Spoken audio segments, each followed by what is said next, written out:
Nous sommes ravis de vous accueillir aujourd'hui dans le cadre de la manifestation Césaire centenaire poète bâtisseur. Nous avons le privilège et l'honneur et le plaisir d'accueillir aujourd'hui Nimrod, que nous avons convié donc pour cette rencontre, pour son œuvre littéraire et surtout pour ses relations et ses écrits avec Aimé Césaire et Léopold Sédar Senghor. Donc vous savez que cette année 2013, nous fêtons le centenaire d'Aimé Césaire, puisqu'il est né en 1913. Donc la volonté de Clermont Communauté à l'ouverture de cette médiathèque, c'était justement de permettre au public de la médiathèque d'Aimé Césaire et plus largement au public clermontois d'avoir un accès à l'œuvre de ce grand homme. Donc on a eu déjà des rencontres autour de cette thématique et aujourd'hui donc Nimrod va nous parler plus particulièrement d'un ouvrage qui vient de sortir et qui s'appelle Visite à Aimé Césaire, voilà, qui est paru il y a quelques semaines aux éditions Obsidiane. Alors bien sûr, quelques mots de présentation pour vous présenter notre invité aujourd'hui. Après, je lui laisse la parole parce que bien sûr, c'est lui qui nous intéresse. Donc, je ne sais pas si vous avez eu le plaisir de lire les romans, les poésies, les recueils de poésie, mais aussi les essais qu'a publié Nimrod. Vous êtes tchadien, Nimrod, hein, oui, donc oui, né absolument. dans le sud du Tchad, Oui. Dans une ethnie protestante. Oui, j'allais dire malheureusement. Oui, luthérien d'ailleurs. Donc les plus minoritaires des minoritaires, c'est peut-être la vérité des minoritaires, oui. Oui, alors minoritaire puisque dans le sud du Tchad, donc les gens sont la confession est plutôt de chrétienne. Chrétienne et plutôt catholique puisque c'est une colonie française. Donc, oui. Et le nord du Tchad est plutôt de confession musulmane ? Musulmane, d'accord. Oui, musulmane. Très bien. Oui.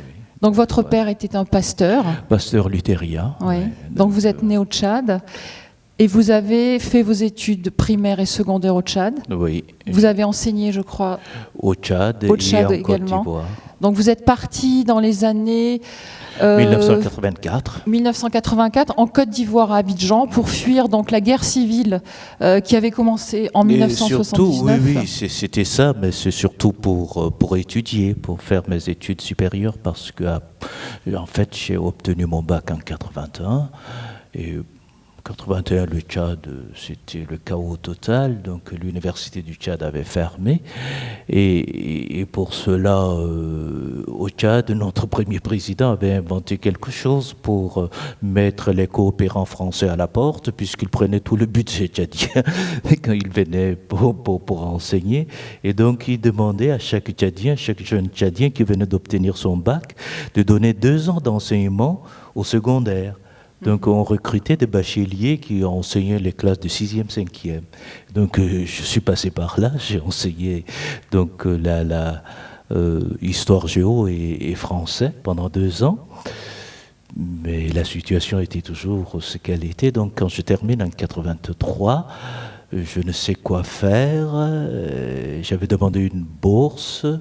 Et puis curieusement, cette bourse tombe comme ça, fin de l'année 1983, et c'est comme ça que je vais en Côte d'Ivoire pour faire mes études supérieures de philosophie. Et pour rejoindre des amis aussi, j'ai cru lire quelque part. C'était que tous ces amis-là qui avaient réussi à sortir étaient en Côte d'Ivoire, et donc d'ailleurs dans les choix, vous savez bien, vous avez dû remplir ces genres de choses, on vous dit quel est votre premier choix de pays? J'ai dit Côte d'Ivoire, 2e choix, Côte d'Ivoire, 3e choix, Côte d'Ivoire. J'ai causé 3 fois. Et toujours philo. Je ne savais même pas qu'il existait. Et quand j'arrive, je me rends compte que c'était le meilleur département de philosophie qui se trouvait, parce qu'à cette époque-là, vous ne pouvez pas prendre mesure ici, sauf ceux qui ont fait l'Afrique, peut-être à cette époque, c'est que la philo n'avait pas bonne presse et en dehors de la Côte d'Ivoire, du Sénégal et du Cameroun, aucun aucune des universités francophones n'avait un département de philo. Ça faisait des révolutionnaires qui vont encore grossir le rang des marxistes, donc ça n'existait pas.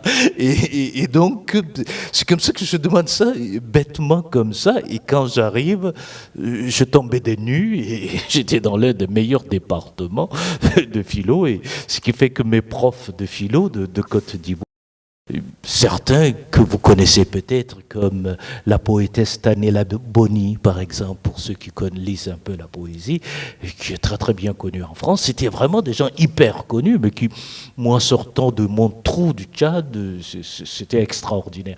Et puis tous mes copains étaient là. Ah, c'était la merveille, donc on pouvait refaire le Tchad, comme le font souvent les exilés. Voilà. Oui. Donc cette période à Abidjan, ensuite vous êtes reparti en exil, donc un second exil pour venir en France.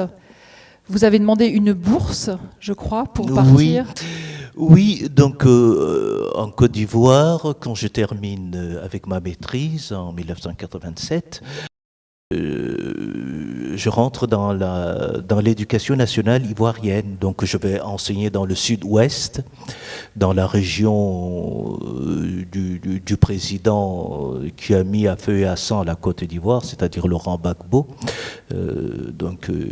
Parce que sa tribu occupe 3 régions du sud-ouest et j'ai enseigné dans l'une de ces régions-là, jusqu'à ce que mon premier ouvrage, qui s'appelait Pierre Poussière, que j'avais envoyé par la poste comme ça, ait un prix français. Et voilà qu'on me dit, messieurs, vous avez reçu un grand prix français de poésie et venez le recevoir. Et c'est comme ça.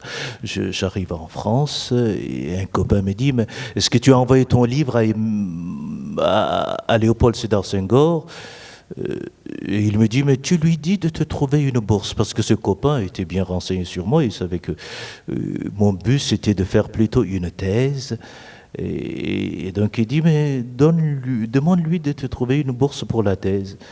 Senghor, 15 jours après, il m'écrit, il dit, cher monsieur, pour votre bourse, je vais faire le nécessaire, donc si je vous parle aujourd'hui, c'est grâce à Senghor, c'est comme ça qu'il me trouvera la bourse, c'est comme ça que j'ai fait ma thèse de philosophie à l'université d'Amiens, où j'habite encore. Voilà, donc c'est l'obtention de cette bourse grâce à Léopold Sédar Senghor qui vous a poussé à vous spécialiser dans l'étude de ses écrits, ou c'était quelque chose que vous connaissiez avant? Souvent on pose la question, quand as-tu découvert Senghor et quand as-tu découvert Aimé Césaire? Simultanément, en fait, simultanément. Tout ça, il faut toujours ramener au contexte. Le contexte des années 70, pour quelqu'un qui a été ado dans les années 70 en Afrique, c'est un contexte révolutionnaire, essentiellement. Et un homme comme Aimé Césaire, qui était banni en France, parce que, curieusement, d'ailleurs, une entente superbe entre le Parti communiste français, dont il avait claqué la porte en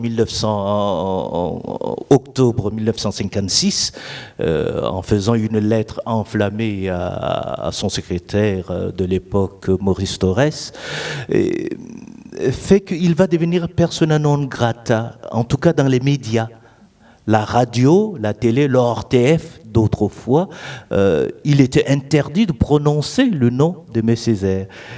Mais en Afrique, c'était une merveille, et dans le monde d'ailleurs. C'est ce qui fait que, si on veut compter l'un de nos poètes français les plus traduits dans le monde, c'est Aimé Césaire. Oui, Aimé Césaire est traduit au moins en 139 langues. On ne peut pas compter autant de poètes qui sont traduits. Ce qui fait que les Français ouvrent toujours de grands yeux quand on leur sort un Aimé Césaire. Ah bon? Ou ils ne connaissent pas? J'ai dit, mais oui, mais en dehors, il n'y a que lui qui soutient le flambeau de la langue française en matière de poésie. Curieusement, donc, en cette période-là, et donc je crois que j'ai publié d'abord sur Aimé Césaire, ne serait-ce que dans des revues ou dans des colloques, avant de le faire sur Senghor. Mais pour une vertu très très simple, la poésie de Senghor, même si on n'aborde pas déjà cette question, je vous précède un peu, c'est j'avais rencontré une fois un garçon, un Martiniquais, qui n'aimait pas Senghor, donc qui disait oh Senghor, on n'a qu'à brûler, c'est nul, et puis on garde Césaire, parce que vous savez Césaire, ce sont les Stones. Il aimait Césaire et Senghor, les Beatles. Alors j'ai souri, j'ai trouvé j'ai trouvé ça remarquable. J'ai dit mais messieurs, si vous vous écoutiez, vous seriez moins bêtes. Parce que enfin, bon Dieu, les Beatles sont promis à l'éternité et les Stones aussi. Ça dépend simplement de goût. Je ne vois pas comment vous pouvez vous permettre. Alors, je dis, mais ça, c'est. Parce que nous autres colonisés, on a gardé en partage, ou je le dis, mais je sais que c'est plutôt une chose assez commune, on a gardé en partage la haine de soi. Et ce garçon-là ne s'aimait pas beaucoup, donc il lui fallait un bouc émissaire. Et dans ces années 70, où vous étiez révolutionnaire, où vous ne l'étiez pas. Et Césaire tenait la flamme du révolutionnaire pour nous. Et Senghor, c'était celui qui a pactisé avec la colonisation.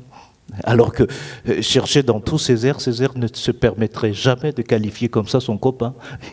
Il y tenait vraiment. Et donc, dans la poésie de Césaire, c'est exactement comme dans le rock. C'est à peu près comme sur deux notes. Ging-gang.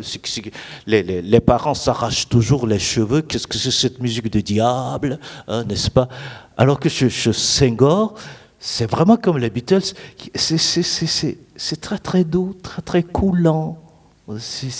Et donc, cet adolescent que j'étais, il comprenait comme ça ces airs au quart de tour. Mais Senghor, je le saisissais aussi au quart de tour, mais pour en parler, il m'a fallu à peu près 20 ans. 20 ans, c'est pour ça que le premier livre que je me permets de faire, justement à l'occasion de sa mort, qui va s'appeler Les tombeaux de Léopold Sédar Senghor en 2003, c'était le choc de sa mort. Je me suis dit, bon Nimrod, écoute, tu fais des tentatives depuis 20 ans, il est temps que tu te jettes à l'eau. Et c'est comme ça que je vais faire ce petit livre tout aussi mince que celui-ci, et en 2003. Donc ça vient une musique très très cérémonielle pour ceux qui connaissent un peu la musique dans l'ouest de l'Afrique, cette musique mandingue comme ça, avec la kora qui n'en finit pas, symphonie qui n'en finit pas, qui n'en finit jamais. Ça c'est tout Senghor, ça. Hein. Ô mère, pose sur moi tes mains balsamiques. Alors Césaire, c'est au bout de ce petit matin, va-t'en, gueule de flic, gueule, ouais, tang, tang, ting, tang, ting. Et toujours ça, les gens qui le prennent, les gens cherchent toujours le sens. Le plus grand sens dans la poésie, c'est la partition. C'est d'ailleurs pour ça que d'autres disent « Ah, il a dit blanc, donc ça veut dire lapin. » Mais non, ça veut dire pas lapin. Blanc, c'est ce mouvement blanc, blanc. Ça veut dire quelque chose qui coule, plutôt. Donc, d'où les malentendus qu'on a énormément sur l'interprétation de la poésie, parce que la poésie, c'est d'abord la musique. C'est d'abord la musique. Et si vous n'entendez pas la musique, vous n'entendez pas l'essentiel. Alors, vous nous dites la poésie, c'est d'abord la musique. Donc, vous êtes poète, vous avez publié de nombreux recueils de poésie chez Obsidian en France en particulier. Et vous êtes aussi romancier. Donc, vos romans sont publiés chez Actes Sud en France. Alors, est-ce que vous pouvez nous expliquer, pour vous, l'écriture poétique et l'écriture de romans, qu'est-ce que c'est pour vous? Quels sont les sujets que vous évoquez dans votre poésie? Est-ce que ce sont les mêmes qui sont traités dans vos romans? Dans vos romans, c'est donc le Tchad, votre père, qui est très présent dans vos écrits. Oui, dans mes récits autobiographiques. Votre parce que mère aussi. Il y a des romans vraiment de prose, une prose de pure fiction, ce sont les romans.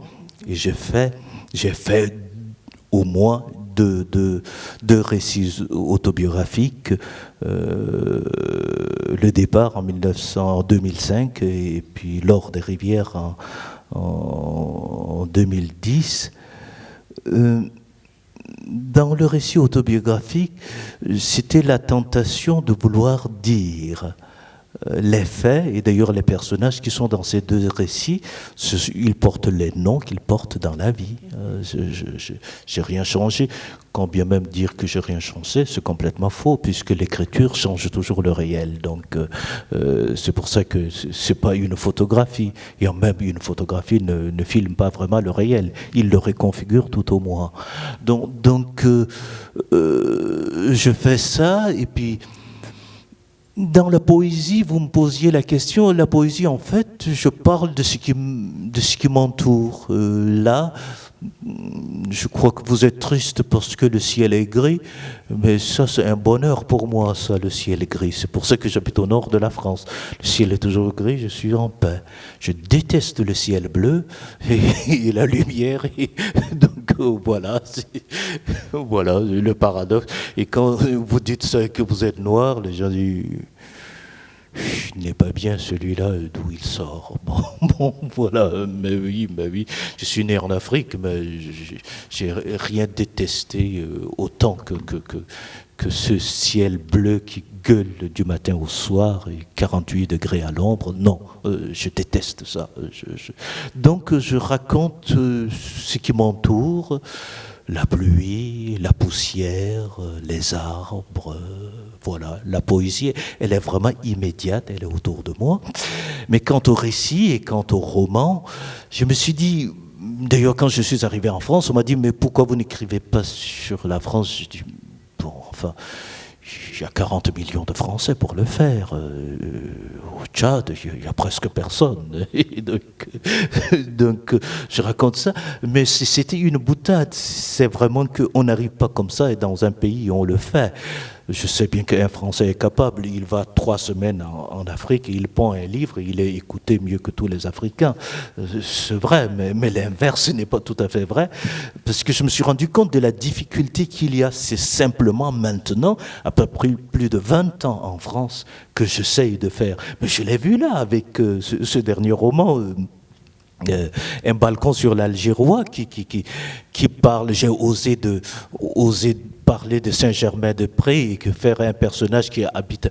Mais tous les germano-pratais n'ont pas du tout aimé le livre. Comment cet Africain, il s'est permis de parler de notre Saint-Germain-des-Prés, alors que s'ils le font pour l'Afrique, ils s'étonneraient qu'on leur pose la question. Donc la difficulté, si vers un Français qui va vers l'Afrique, c'est tout à fait dans l'ordre des choses, l'inverse n'est pas tout à fait vrai. Mais je vois qu'avec ce premier moment, c'est très très bien parce que j'ai eu des gens qui sont contre moi, d'autres qui sont pour moi. D'ailleurs là, le lundi, j'aurai une interview pour la revue de BHL. J'imaginais pas que les gens du BHL puissent m'accorder une interview pour parler de Saint-Germain-des-Prés. Je dis, donc il n'y a pas que tout Saint-Germain-des-Prés qui est contre moi, donc ça commence à marcher, d'autant plus que la suite de ce roman s'appellera La traversée de Montparnasse. Donc enfin, je commence à habiter la France, mais il m'a fallu du temps pour saisir la petite subtilité comme ça de celui qui arrive comme ça, même s'il en parle la langue, il y a tas de choses qu'on ne saisit pas, et maintenant je ne peux pas dire que je saisisse beaucoup, mais je commence vraiment à me sentir d'ici. Vraiment. Voilà. Puisque, en fait, dans ce roman, qui est votre dernier roman, c'est la première fois que vous... Alors, ce n'est pas un roman autobiographique, enfin, vous ne le déclarez pas comme tel. Il y a une... Enfin, non, vous parlez de Nimrod, quand même, dans le roman. Oui, mais parce que comme j'avais fait une trilogie, le premier tome était Les Jambes d'Alice, le second... En 2008, Le Bal des Princes, et c'était là, je termine enfin avec celui-ci. Le narrateur n'a pas de nom. C'est un narrateur sans qualité. Je me suis dit, poussons l'autodérision jusqu'au bout, appelons-le Nimrod. Alors, je l'ai appelé comme ça Nimrod. Et évidemment, dans le premier, je n'étais pas nommé, mais les gens ont dit que c'était moi. Et pourtant, s'ils voyaient, le roman se passe en 79, je suis né en 59, j'avais 20 ans, ça ne pouvait pas être ma vie. Mais les journalistes ne s'arrêtent pas à ce genre de synchro. Donc on me l'a collé. Alors, donc au bout, clôturant ça, je l'ai appelé Nimrod, mais c'est pour rire, c'est vraiment pour rire. Non, disons que c'est un personnage.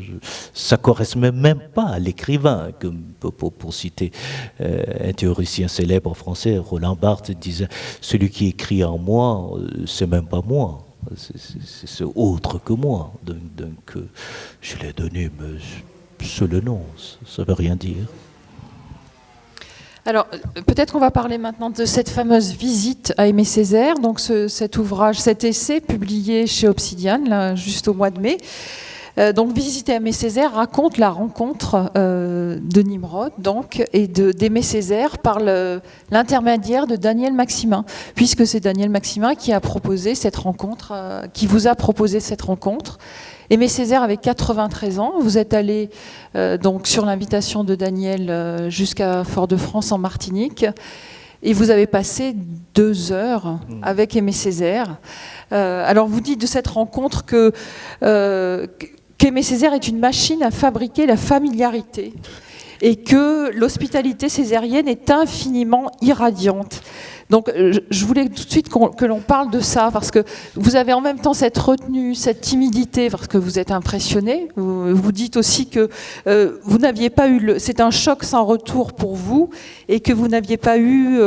vous n'aviez pas imaginé qu'en rencontrant Césaire, c'est toute son œuvre qui vous envahirait. Donc ça, ce sont quand même des choses très fortes. Donc essayez de nous expliquer... toutes ces impressions qui sont un peu antagonistes et mêlées. Oui, vous en avez tellement mis en rafale qu'il faudra sans doute que vous me les redonniez dans l'ordre. Mais c'est une machine à fabriquer la familiarité. Oui, il y a peu de gens avec qui on peut avoir cette impression en 2 heures. Oui, vous voyez, un homme que je ne connais pas. J'ai fait 2 ouvrages sur Senghor que j'ai jamais rencontré, que j'ai même pas entreaperçu, et c'est en le rencontrant que non seulement dès qu'il me touche, j'ai dit ah tiens, enfin tu as touché le corps de Senghor. Parce que je me suis rendu compte, en reprenant l'iconographie, les photos, reprenez les photos, ils sont la même taille. C'était de bonhommes, c'était pas de petites choses comme ça, piles atomiques en fait. L'énergie qu'ils dégagent vraiment dans leur œuvre, quand on ramène à ce qu'ils sont, physiquement, c'est pas étonnant non plus. Ma première impression en France, c'était, surtout à Paris, c'était ces petites filles comme ça qui avaient ces foulées. Moi qui ai des grandes jambes, je courais après elles quand elles marchaient. C'est extraordinaire à voir l'énergie qu'il y a parfois dans certains petits corps comme ça. Et ces petits corps-là avaient une énergie extraordinaire. Et puis voilà, je ne connais pas cet homme. Son cabinet lui a dit a arrangé donc le rendez-vous. Il sort de sa voiture, il m'interpelle, Nimrod, comme si on n'a jamais été copains. Et moi, je ne sais pas où me mettre avec ça. Après tout, je ne l'ai connu que dans ses ouvrages, et il n'y a pas plus assommant que les livres d'Aimé Césaire. Et donc, je ne sais vraiment pas me mettre. Et puis, j'ai à côté, parce que celui qui l'a rendu possible, c'est justement Daniel Maximin. Et Daniel Maximin, c'est aussi une pile atomique. Il embrasse tout le monde. Enfin, j'étais dans 2 bombes émotionnelles comme ça, et moi, le timide qui recule toujours, je ne savais pas où me mettre, parce que tu connais pas la personne. Et il passait son temps à me dire « Mais Nimrod, parle-moi. Ah Nimrod, je vais te lire dès ce soir. Mais Nimrod... » Et puis, il était dur d'oreille, il ne veut pas mettre ses écoutilles, donc il faut toujours lui hurler à l'oreille. Et ça, je ne peux pas me convaincre de le faire. non, je n'avais vraiment pas ma place. Je me suis dit, oui, tu l'as bien voulu, tu as bien voulu qu'il te reçoive. C'était dur. Mais pour moi, dans ma tête, c'était très très clair.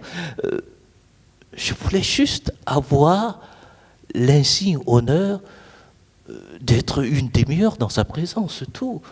Pour moi, ça me suffisait largement. Mais or, j'avais oublié que c'était un homme politique, ce n'est pas qu'un poète, c'était un homme politique, et serrer les mains à la langue, toucher, faire des tables, des mots, jamais, toujours avec un... Il parle comme un livre, toujours avec une syntaxe parfaite. Bon, alors que moi, dès que je parle, je bafouille. Non, d'où cette formule? Il fabrique la familiarité et j'aurais bien voulu savoir qu'est-ce qu'il avait pensé de moi quand je suis parti, parce que vraiment, je n'en menais pas large. Je n'en menais pas large. Voilà. Alors, dans ce livre, dans cet essai, vous dites aussi que Aimé Césaire vous regarde comme un disciple de Léopold Sédar Senghor. Ça veut dire que quand vous êtes arrivé, il avait ça en tête. Et je vous le disais tout à l'heure. Vous l'aviez en tête, en tout cas. Non, pas du tout. D'ailleurs, quand j'ai fait l'autre Césaire là, pour la jeunesse chez Actes Sud Junior, j'ai eu un débat où quelqu'un m'a présenté. Il disait, Nimrod, tu es un passeur. Ah bon? Alors pour ne pas le froisser, j'ai dit, oui, vous avez certainement raison. Mais j'ai fait des livres en tant que lecteur, je n'ai pas dans la tête si je suis un passeur ou pas. Non, c'est pas l'image que j'ai de moi. Et d'ailleurs, je m'en pose pas la question. Donc, non, franchement, au risque de vous décevoir, je n'en avais strictement aucune idée. Simplement que... Et d'ailleurs, ce serait intéressant que je vous dise comment j'ai fait ce voyage avec Daniel Maximin. Nous sommes en 2006, c'est le centenaire de Senghor.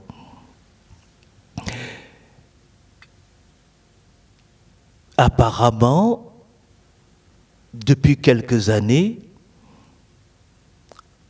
sa commune fête son anniversaire à Aimé Césaire. Cette fois, il y avait ces deux anniversaires à mettre ensemble, les 93 ans d'Aimé Césaire et le centenaire de Léopold Sédar Senghor. Daniel Maximin devait avoir quelqu'un pour aller rendre hommage. Il s'est trouvé qu'un mois avant, le musée d'Appert à Paris nous a demandé de faire cet hommage.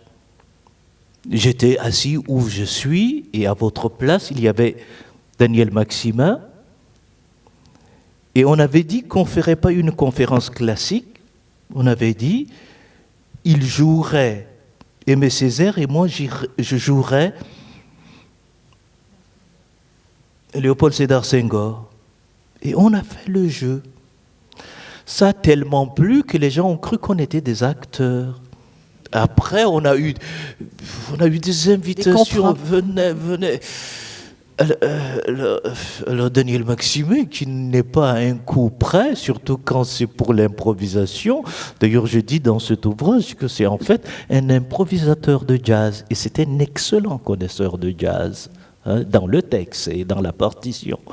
Et donc, il m'a dit, mais Nimrod, pourquoi on ne le referait pas à Fort-de-France? Alors, un après-midi, il me téléphone, il me dit, Nimrod, est-ce que tu voudrais m'accompagner? Alors le blanc, comme ça, toujours la délicatesse de Daniel Maximin, il me dit, Nimrod, je vois que je t'embarrasse. J'ai dit, mais non, c'est la proposition qui tue.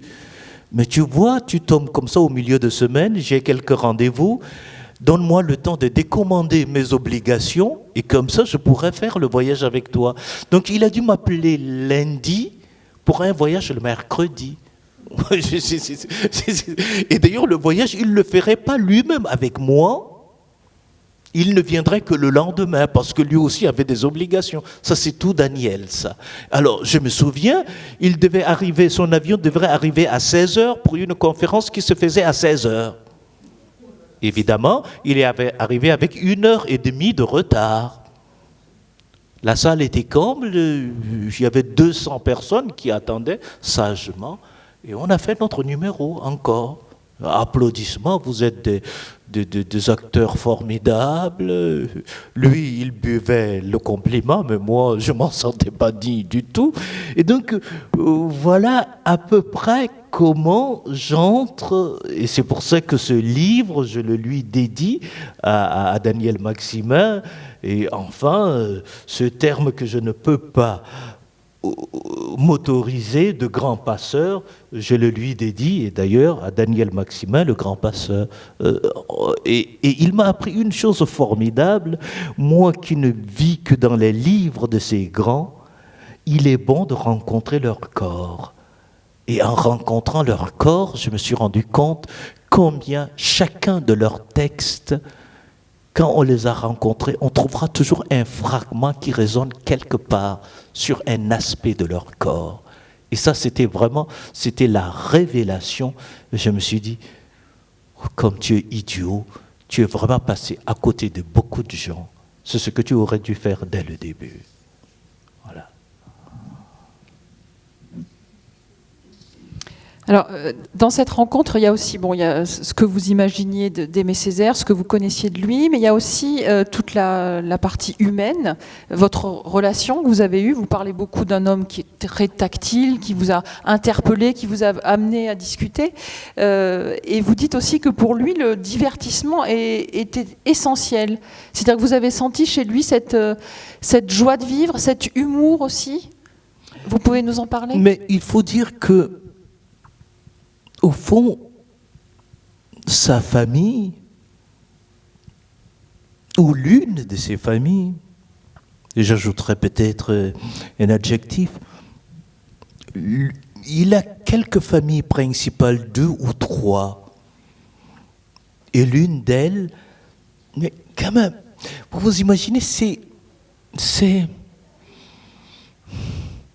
la carrière de parlementaire la plus longue de France, plus de 50 ans. Il a été plus de 50 ans parlementaire. Au XXe siècle, la ville de Fort-de-France n'a eu que 2 maires. Victor, je ne sais plus quel, Victor, le nom, Victor Sévère, et lui. Donc, un homme comme ça, évidemment, il a toujours besoin, comme on dit en Afrique, de ce salam aleik tous les jours. Hein? Il a besoin de son quota de salam aleik tous les jours. Hein? Ce qui fait que même quand il lâche la mairie, il reste maire honoraire. Et il vient à son bureau tous les matins, qui est bondé. Qui est bondé de petites gens, des écolières, de vendeuses de 4 saisons, des ministres, de toutes sortes de personnes. Mais sa préférence va toujours aux petites gens. Et aussi, ce que je disais tout à l'heure, comment on le prend par-dessus la jambe. Parce que c'est le vieux poète maintenant. Tout le monde peut venir. Et on se dit, comme on parle aux vieilles personnes, n'est-ce pas, on leur crie dessus. Et ça m'horripilait à un point pas possible. Et donc, mais je me disais, mais il pourrait se mettre à l'écart de tout ça. Senghor s'est mis à l'écart de tout ça. Hein? Je disais que je n'avais pas rencontré Senghor, mais si, quand j'arrive en France, voulant le remercier, je demande audience. Le rendez-vous est pris 2 mois avant, et je crois 1 semaine avant, une lettre arrive de sa partie. « Monsieur, je suis grippé, il vaudrait mieux qu'on reporte le rendez-vous. » Et là, je me dis, est-ce que je n'ai pas été important? Je ne l'ai plus jamais relancé. Et je n'en apprendrai la vérité qu'à la sortie de Tombeau de Léopold Sédar Senghor en 2003. Et on m'a dit, de 90 à 2001 où il meurt, même les intimes, il ne recevait plus personne. Et en fait, j'avais bien compris donc qu'il ne voulait pas. Et c'est ce que moi aussi j'aurais souhaité de la part d'Aimé Césaire, qu'on laisse le vieil homme en paix. Mais il était demandeur.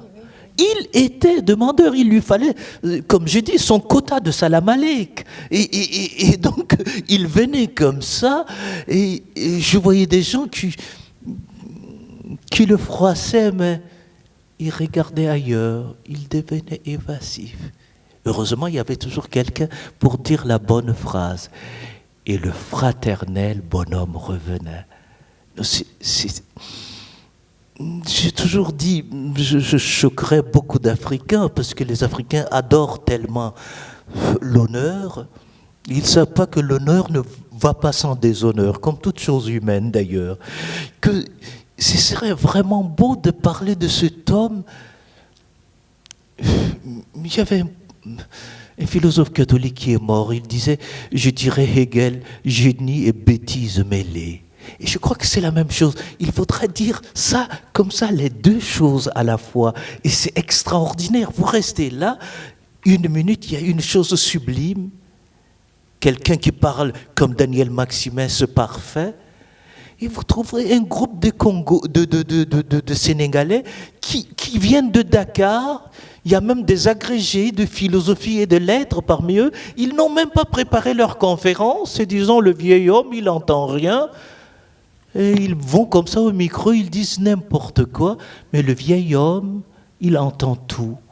Et il dit, mais qu'est-ce qu'ils disent? Mais je n'entends rien. Mais parce qu'il ne supporte pas ce qu'il dit. Ça, c'est extraordinaire, ça. Et c'est ça, c'est ce que je veux qu'on montre.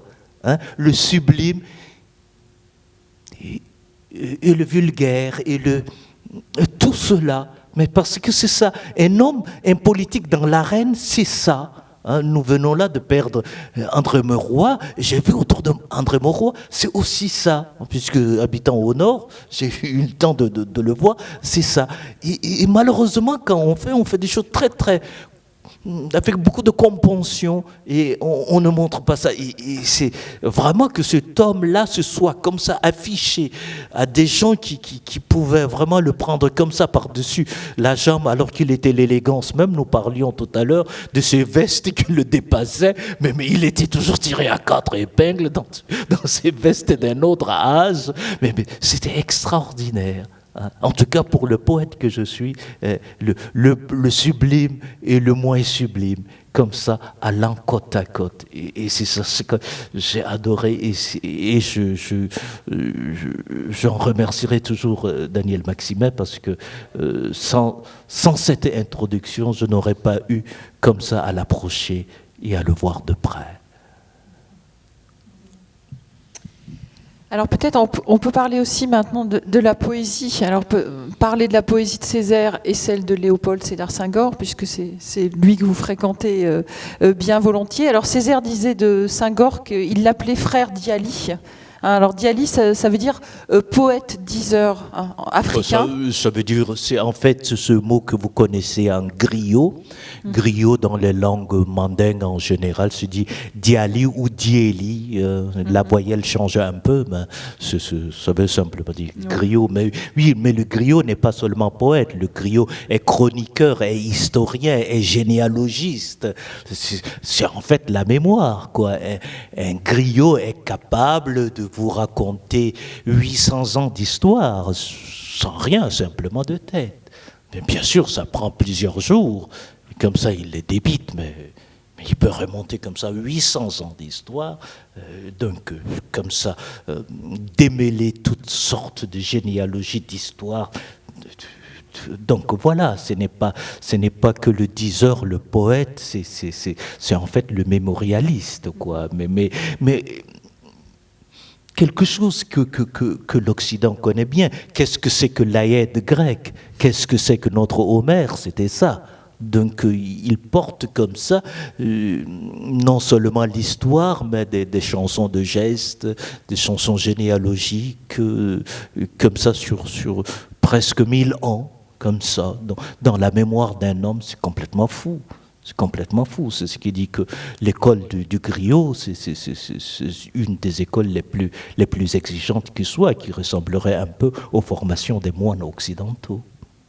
Donc voilà, et Daniel Maximet dit que c'est lui qui a été à la base de ce poème, parce que mais Senghor, dès 1947, dès son premier ouvrage, Chant d'ombre, on trouve déjà un hommage à Césaire. Et c'est d'ailleurs ce que je montre dans cette petite visite à Aimé Césaire, c'est que Césaire... le fait qu'il ait été... Parce qu'il savait jouer aussi des attentes. Il serait idiot de ne pas en profiter. Il s'est enfermé comme ça, mais en fait, il n'y a aucun enfermement. Mais il jouait tellement bien le jeu subtilement qu'il est devenu le poète révolutionnaire comme ça. Et Senghor jouait donc ces généalogistes qui nous racontent les vieilles histoires, et ainsi de suite. Et en fait, il jouait des mêmes choses. Et c'est ce que je montre dans cet ouvrage, que qui peut se douter que ce bouffeur de curé qu'il était sortait d'un poète catholique, c'est-à-dire Charles Péguy. Et d'ailleurs, c'est curieux, qu'on n'ait même pas fait le rapprochement. Cahiers d'un retour au pays natal, les cahiers de la quinzaine de Charles Péguy. Et ils ont toujours, les titres kilométriques que vous trouvez chez Aimé Césaire viennent toujours de Charles Péguy. Le mystère du porche de la première vertu, le cahier d'un retour au pays natal. La fameuse phrase, au bout de ce petit matin, va-t'en gueule de flic. Ça vient simplement de Charles Péguy. Oh, petite fille Espérance, oh, petite fille Espérance. Vous voyez comment il prend un autre fond, il le remalaxe, comme toujours en poésie, c'est un problème de partition. Dès que vous changez de partition, même si c'est le même thème, on n'entend plus. Parce que c'est la partition qui... Donc, et qui le dit pour la première fois? Un compagnon de route. Ils étaient un trio, comme vous le savez, c'est Damas. Damas se dit, mais enfin, ce notre révolutionnaire, là, il sort d'un curé. Vous ne vous rendez pas compte, mais il sort d'un curé. Mais personne n'a voulu le faire, surtout dans les années 70, que je vous disais, où vous êtes marxiste, ou communiste, ou vous n'êtes pas. Il serait bien idiot. Senghor en bavait déjà suffisamment comme ça pour qu'il vienne encore sur ce calvaire. Donc il s'est tenu sagement dans son coin, alors que donc, le fond est très, très mélangé. Et entre lui et Senghor, sur le plan du thème, il n'y a aucun pli. Absolument aucun pli. Ils ont utilisé les mêmes thèmes partout. D'autant plus que quand l'un écrivait son poème, il l'envoyait à l'autre qui disait « Ah, je vais faire pareil ». Et il fait... Et Césaire l'a toujours dit, mais en fait, arrêtez de nous opposer. Nous n'avons pas seulement lu les mêmes livres, c'est-à-dire...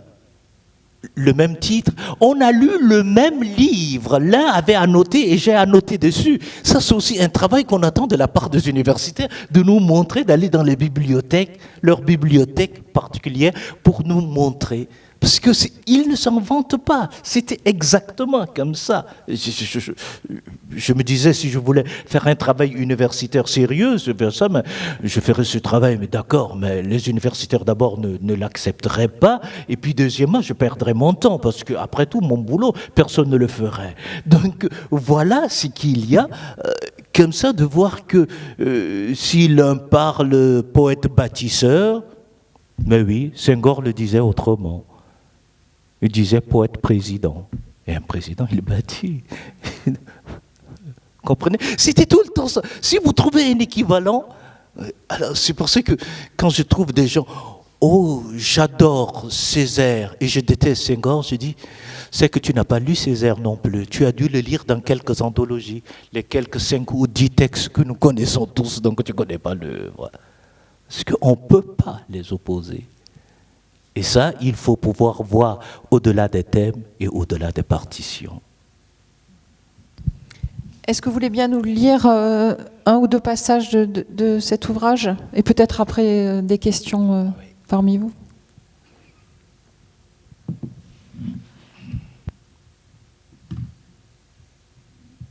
Donc je veux redire ce que je viens de vous dire, mais en écrit cette fois. Donc l'ouvrage a à peu près 3 parties. De l'introduction, avant l'audience, après l'audience est suivi d'un autre essai qui s'appelle Aimé Césaire, le poème d'une vie. Donc là, c'est l'audience. Nous sommes le samedi 24 juin 2006, évidemment. Je suis mal fichu, Daniel. Je ne suis pas bien. Ainsi se plaint Aimé Césaire en montant l'escalier. Nous l'attendons au balcon de son bureau 6 au théâtre municipal. Une discrète mise en scène s'opère dans mon esprit. Les audiences du poète, bien que n'ayant assisté à aucune d'elles, la première que voilà me permet d'y entrer de plein pied. C'est que j'y ai participé à de nombreuses reprises pour avoir visionné des films, des reportages, des actualités. On y voit entrer sa voiture dans cette même cour. Ce matin, le chauffeur fait les mêmes manœuvres. Je me tiens au lieu exact où les caméramans captent leurs images. Je préside à notre entrevue. Ses pieds ont-ils touché le sol que 2 badauds l'abordent? Il se laisse faire. La vieillesse et la politesse du temps, ce temps que les jeunes forts, vigoureux mesurent à peine ou mal. Je regarde marcher Césaire entre supplice et joie. Dans ma tête résonnent encore ces mots pleins de tendresse. Je suis mal fichu, Daniel. Un pas après l'autre, Césaire gravit les marches de l'escalier. Il est aidé par le chauffeur, je le regarde sans le regarder. À l'image des grands accidentés, c'est comme s'il se pliait aux exercices de rééducation. Cette image est terrible. Elle m'empêche d'accueillir comme il se doit le monument qui vient à moi. Car je n'ose avancer vers lui, je freine de 4 fers. La raison en est simple. Césaire est une machine à fabriquer la familiarité. Dès que je l'ai vu sortir de la voiture, j'ai lutté contre l'envie de lui proposer mon aide. Or, on ne se connaît pas et jamais au grand jamais je n'ai eu l'heure de cheminer avec un être de cette importance. À mes côtés, Daniel sourit et parfois rit. Il interpelle Césaire. Sa voix fait sonner une légitimité qui me tranquillise. Tout rayonnant, il descend et lui offre son bras. Encore quelques marches et ils seront au balcon. Je les regarde pétrifiés. J'ai un peu honte, mais la quantité d'émotions ressenties fait qu'aucune d'elles ne prend véritablement le dessus. Je suis le spectateur engagé de Raymond Aron, un engagement qui opère hors de moi et du plus profond de moi. Daniel nous présente. Ces mots se télescopent dans mes oreilles, mais la phrase que j'y entends distinctement est « Nimrod, je suis mal fichu ». C'est la formule qui souligne mon entrée dans le cercle de la familiarité que je redoute tant. J'ai été surpris par le nombre de tableaux de factures anecdotiques. Ils sont l'œuvre d'artisans amateurs pour la plupart. Le poète s'en entoure comme pour souligner son ancrage populaire. 2 transpirent la sincérité. Ils disent le culte entre guillemets dont Césaire bénéficie. Je m'attendais à une gravure de Picasso. Le grand Espagnol a fait avec le poète un livre d'artiste d'une majesté inégalée. En 1950, il avait illustré par 32 gravures 10 poèmes de corps perdus. L'une d'elles connaîtra un destin fameux puisqu'elle a été recyclée pour servir d'affiche au premier congrès des artistes et écrivains du monde noir en 1956 à Paris, en Sorbonne. Je suis bien sot de vouloir les contempler dans son lieu de travail. Ils doivent être à l'abri dans sa résidence. En outre, l'agencement de tableaux touristiques, entre guillemets, que voilà, douche mes espoirs. Parmi eux ne figure même pas un naïf haïtien digne de ce nom, mais on y admire tout de même un Wilfred Olam. Je saute encore quelques pages. Césaire m'accueille avec une vivacité bouleversante. Le fait de me regarder comme un disciple de Senghor m'intimide. Daniel Maximin lui parle avec beaucoup d'affection. Les questions qu'il lui pose sont sans doute les mêmes que celles de ses visites précédentes. Césaire y répond de bonne grâce. Chaque mot allume son regard. J'ai la sensation que le corps mortel du poète parle là, derrière moi. Césaire prend appui sur mon bras, je soutiens le Père innombrable. Aussi luttai-je contre le vertige qui prend, entre guillemets, dans notre deux à tous les deux. Césaire le vit avec joie, laquelle m'entraîne et me fragilise à un degré considérable. C'est alors qu'il rêvait son corps glorieux. C'est alors que nos destins s'embrasent. Le poète me presse de questions, il me somme de lui parler,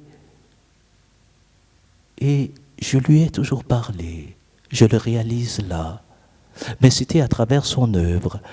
À présent, le vertige me plie et me déplie. Je jouis de ma docilité, je la materne, de grâce que le poète continue de déviser. Il est désormais le père enfant qui veut qu'on le divertisse, un chef de village, le maître de la parole qui sait au fond de lui-même qu'aucune parole ne vaut la sienne.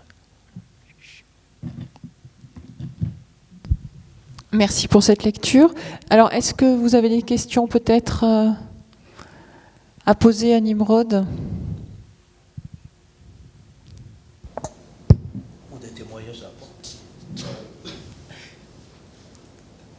Pas de questions pour l'instant ? Non ? Alors peut-être vous allez pouvoir nous parler de vous m'avez parlé d'un projet que vous aviez de création de maisons d'édition pour justement publier ces poètes africains, ces auteurs africains qui, ce que vous m'aviez expliqué, n'ont pas leur place dans le paysage éditorial français. Mais ils n'ont pas leur place, justement. Je n'y pensais pas tout à l'heure quand je vous disais cela, mais ils n'ont pas leur place parce qu'en 1948, avec Alioune Diop et Senghor, ils fondent la maison Présence africaine, où Aimé Césaire sera éditeur. C'est d'ailleurs là que Daniel Maximin, il a dû vous le dire, apprend à le fréquenter, à la rue des Écoles. Et si les poètes ont eu une visibilité, et si d'ailleurs l'essentiel de l'œuvre d'Aimé Césaire est à Présence africaine, et qui fait que simplement l'œuvre de Césaire à Présence africaine fait que cette Présence africaine ne déposera jamais bilan, parce que c'est l'œuvre la plus vendue. Et donc, il avait fait ce boulot-là. Mais depuis, Césaire en est parti, et il n'y a pas eu depuis que ces pères fondateurs-là sont partis, des éditeurs vraiment dignes de ce nom. Ce qui fait que, par exemple, le 16 février dernier, un poète de ma génération, un poète congolais, est mort quasi dans l'indifférence. Et il venait pourtant de publier un livre 2 mois avant, à Présence africaine, dont personne n'a parlé. Il avait demandé à Présence africaine de m'envoyer un exemplaire pour que je puisse écrire dans des revues. Le livre ne m'est jamais parvenu. Et donc, on est 2 ou 3. Il y a moi, il y a le Congolais qui est dans la région de Bordeaux, Gabriel Ekonji. On trouvera 2 autres noms. c'est à quoi se résume à peu près la présence de la poésie africaine en France. Ce qui est vraiment dommage parce que s'il y a quelque chose par lesquels les Africains se sont illustrés essentiellement, c'est par la poésie.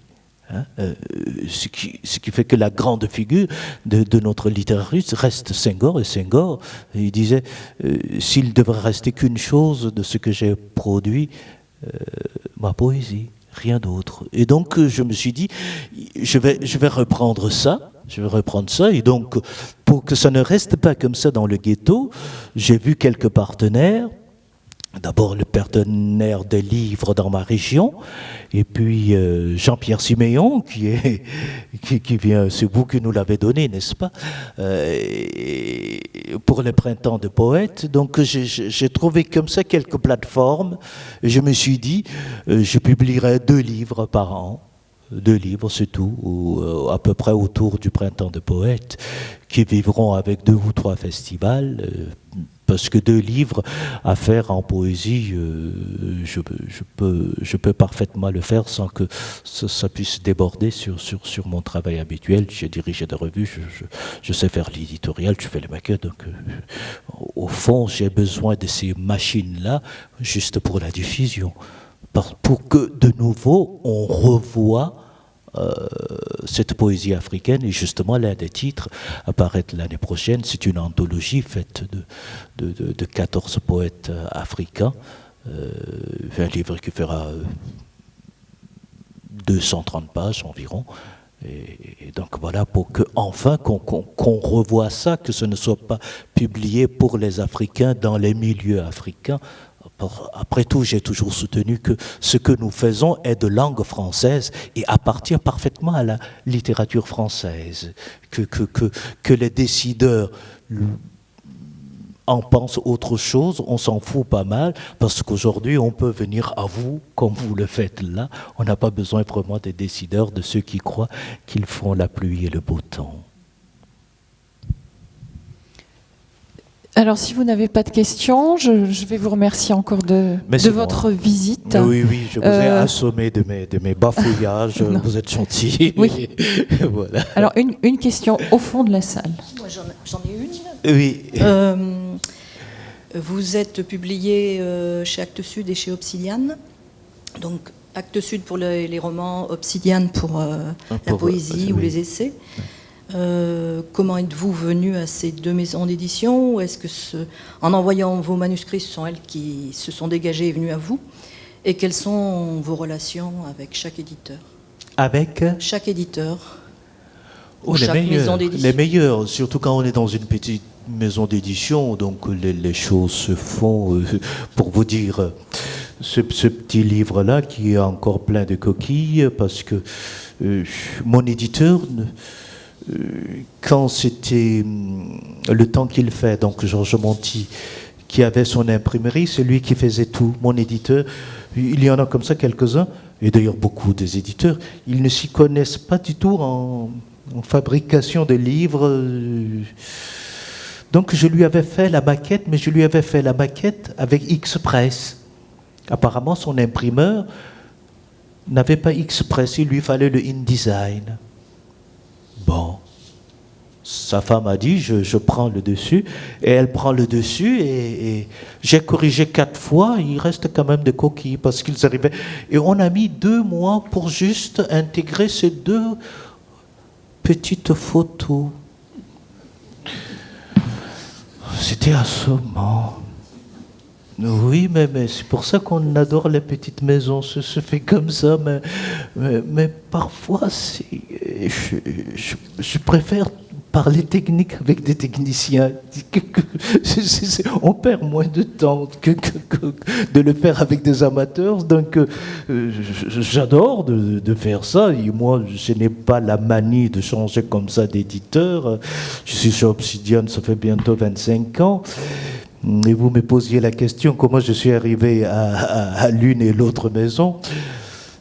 Et surtout pour Actes Sud, comme Actes Sud est une très très grosse machine, il y a beaucoup de gens qui s'intéressent à moi.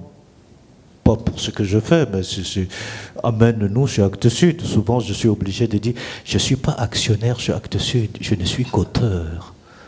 Donc, faites. Mais comment je suis arrivé? Je faisais allusion tout à l'heure de mon premier livre. Mon premier livre, c'était un manuscrit. Donc, j'enseignais au sud-ouest de la Côte d'Ivoire. Je l'envoie par la poste. 6 mois passent. Puis, je reçois un mot. On me dit, cher monsieur, votre manuscrit a été primé sur manuscrit. Ah bon? Waouh! Bon, il y avait à la clé un chèque, on était encore en francs, un chèque de 30 000 francs. Et en France, CFA, ça faisait 1,5 million. Oh, j'étais très très heureux. donc voilà. Et Actes Sud, c'était pareil. J'ai fait mon premier roman. J'ai dû le terminer avril 2000. J'avais un ami très cher, poète chez Gallimard, Pierre Auster. Il m'a dit, mais Nimrod, je lui ai fait lire, donc il était emballé. Il dit, écoute Nimrod, je connais des conseillers Antoine Gallimard, donc donne-moi. Il va déposer ce roman un jeudi et il se trouve que le conseiller prenait ses week-ends dès le jeudi. Donc il rentre lundi, et comme c'est déposé par Pierre Auster, on fait attention à ce que dépose Pierre Auster, donc il le lit d'une traite, il le fait lire à un autre éditeur dans la maison, que vous connaissez au moins de réputation, Guy Goffet. Les deux sont emballés, et le mardi, on avait un dîner de copains à la maison, le téléphone ne sonne pas, on les accompagne au métro. Le temps on voit donc que le répondeur signale qu'il y a un message. Philippe Desmanet, des éditions Gallimard. Cher monsieur, on a adoré votre livre, mais je vous rappelle, le temps que ça se rembobine, le téléphone sonne. Philippe Desmanet, des éditions Gallimard. Je dis, ah donc c'est pas un canular. Il dit, oh cher messieurs, nous vous prions d'envoyer ce livre nulle part, mais il faut que ça passe par le comité, ça prend 3 semaines, et dans 3 semaines, mais ça devrait aller. Mais non, dans 3 semaines, on m'a rétoqué. Mon Dieu, oh non, c'est nul. Bon, voilà. Et ça fait 5 autres maisons d'édition comme ça. Et entre-temps, je l'avais renvoyé aussi à Actes Sud. Et Actes Sud ne se réveillera qu'autour de 15 juillet. Le téléphone sonne aussi. Et on me dit, monsieur, votre manuscrit que vous avez envoyé, est-ce qu'il a été pris ailleurs? Sinon, nous le programmons pour février 2001.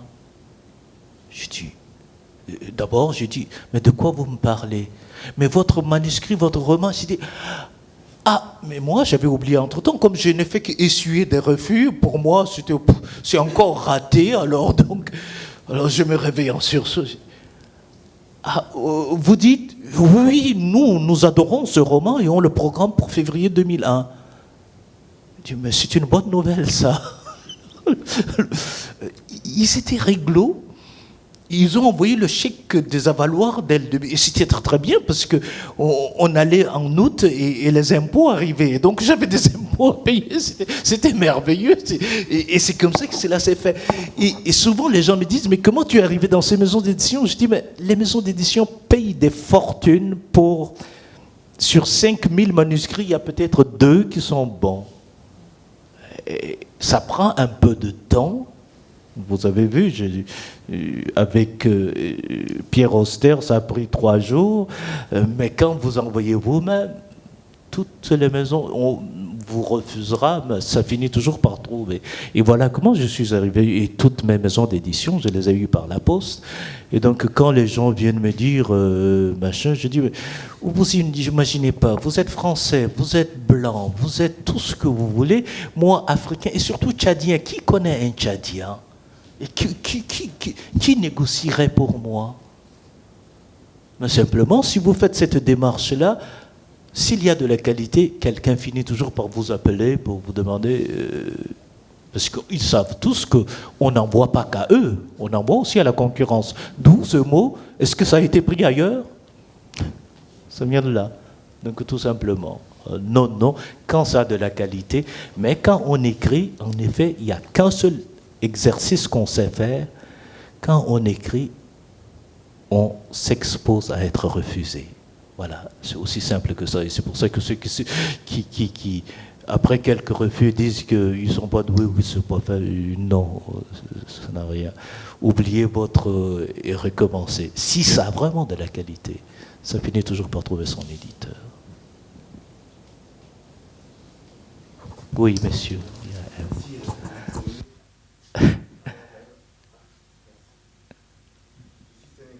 Oui.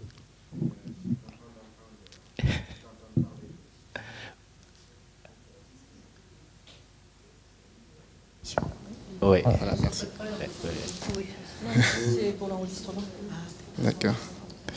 Donc, c'est un plaisir d'entendre parler de Léopold Sédar Senghor.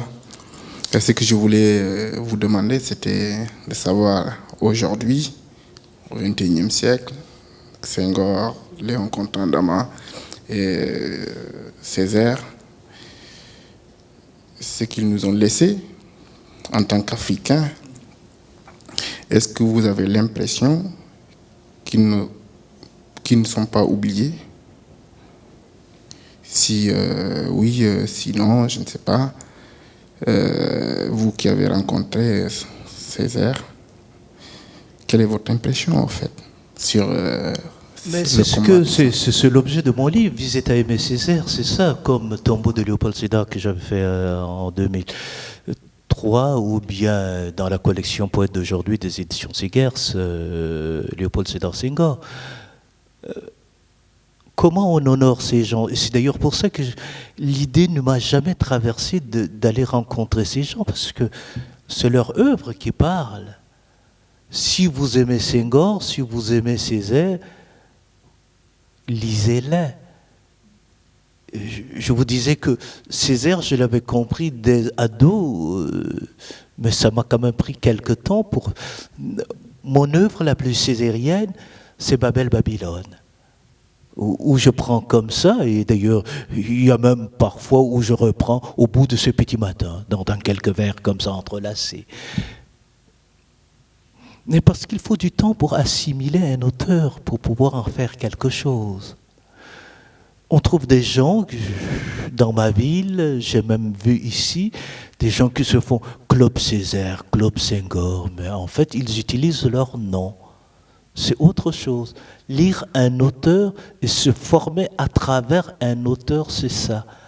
Donc,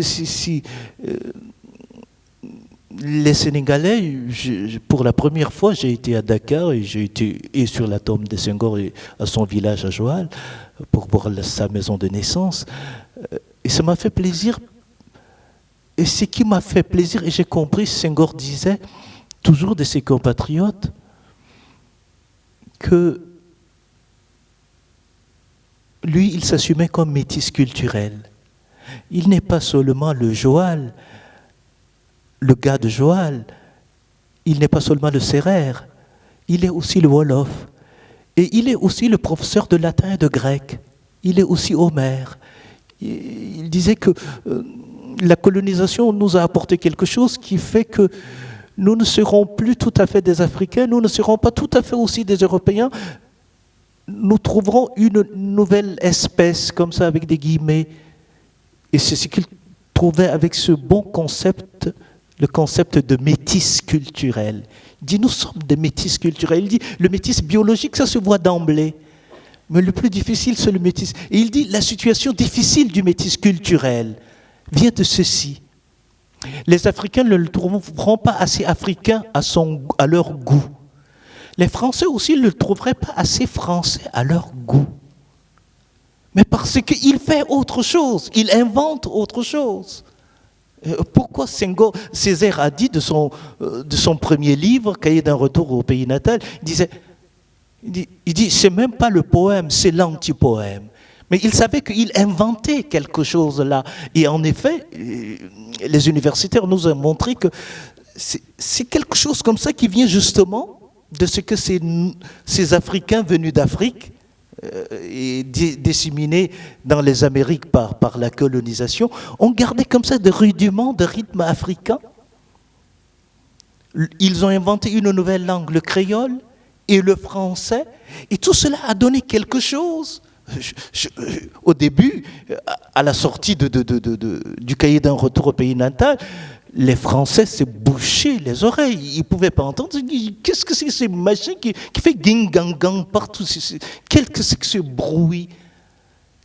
Il leur a fallu 50 ans sauf des gens comme André Breton a dit tout de suite, grand poète noir, en disant une connerie, en disant il ne se trouve aucun blanc pour parler la langue française comme il la parle, mais ce n'est pas un problème de blanc et de noir, c'est simplement que comment on habite une langue. Mais ça, c'est toujours le préjugé que portent les blancs. Ils disent, j'ai adoré parfois un mot d'Albert Jacquard, il dit tout biologiste que je sois, et pendant toute ma carrière, je n'ai jamais trouvé un fœtus cocardier. Et en effet, il n'existe pas de cocus. Ça n'existe pas, c'est simplement comment on se forme. C'est la culture qui nous fait, tout simplement. Mais nous apportons quelque chose que les Français, pour dire comme Damas, ma mère me disait, parle le français. Il dit, qu'est-ce que j'en ai à parler de français? Je parlais un français qui tient à la fois de la Guyane et de... Mais comme disait Senghor, mais nous ne sommes pas venus dans le français les mains libres. Nous portions une culture.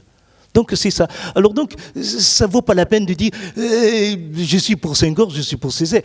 C'est de se faire à travers leur œuvre. Et c'est un travail de longue haleine. Et ça veut dire être infidèle et aux Français et être infidèle et aux Africains. Et ce que j'ai vu au Sénégal, on ne veut pas être infidèle au Sénégal. Et c'est pour ça qu'on attendra encore longtemps pour avoir un poète comme Senghor. Parce qu'il faut, un poète est toujours rebelle. On le dit volontiers d'Aimé Césaire, tout poète, même le plus médiocre, est toujours un rebelle. Et si vous ne faites pas ça, si vous ne cassez pas ça, alors j'ai trouvé beaucoup de poètes pendant un festival, mais ça ronronnait, c'était d'un mauvais. C'était d'un mauvais au pays de Senghor, tu as envie de chialer. Parce qu'ils n'ont pas pratiqué Senghor. Ça veut dire des petites choses comme ça. Voilà la réponse que je peux vous faire. Mais vous ne pensez pas que c'est dû au fait qu'aussi il était politique? Au contraire. Non, ça vient de sa formation de latiniste. Il était poète de latin et de grec. Et ce qu'il a appris d'Homère et des poètes latins, il a maintenant pris le griot, le diéli, il a fait un mixte. Et je vous renvoie tout simplement à sa postfaste d'Éthiopique, comment les lamentants vont boire à la source. Où il dit là, d'ailleurs un poète qui est bientôt centenaire, qui est d'une région voisine, c'est-à-dire Georges-Emmanuel Clancier, qui lui reprochait, il avait 22 ans, il dit « Senghor, ce que vous faites, c'est pas tout à fait franc, ce n'est pas la poésie vraiment française. » Il dit « Oh, mais non, mon petit Clancier, ce que je cherche à faire, ce n'est pas la poésie classique française. Je prends les ressources du français avec d'autres ressources de mon pays. » Et c'est ça la nouveauté. C'est pour ça que j'ai consacré un livre à ça, d'ailleurs, en 2008, qui s'appelle « La nouvelle chose française ». Je dis, qu'est-ce que c'est ces critiques qui ne savent même pas d'où on parle? C'était quand même la grande question en mai 68. On posait la question, d'où parlez-vous? Et donc, quand c'est un Africain, on ne se préoccupe pas de la question d'où il parle. Sinon, on voudrait qu'il parle de Saint-Germain-des-Prés. Mais il n'est pas né à Saint-Germain-des-Prés. Il est né à Joal, ou moi à Koyom, au Tchad. Et je parle à partir de Koyom. Hein, français. Il disait encore, nous sommes des Français d'outre-mer. Mais oui, ce n'est pas qu'une étiquette. Ça veut dire que nous portons quelque chose. Voilà, on voit déjà que le français de banlieue, ce n'est pas le français dit de Paris.